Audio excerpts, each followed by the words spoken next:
What's up guys? Skate Pinoy here. Meron dito nag-i-skateboard na Pinoy, tas skater siya, kaya magko-comment tayo. Kasi nga, skate Pinoy bobo nyo naman eh. So ayun, sa Kote Crew ba to? Hindi ko sure kung sa Kote Crew to. Ang kukulit talaga na tong sa Kote Crew na to. Saludo sa kakulitan nyo sa Kote Crew.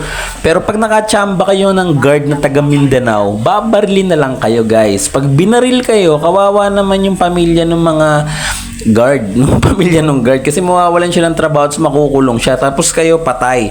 Tapos sa lamay nyo pupunta yung mga tropa nyo, di ba? Lalamay. Tapos pag nilibing kayo, pagkalibing nyo after 30 minutes, yung mga tropa nyo magkakainan ng masarap na pagkain handa ng nanay nyo. Ganun lang kasimple guys. Iwasan nyo na itong mga ginto. Intayin nyo munang umalis yung guard. Pag alis ng guard, saka kayo mag-skate.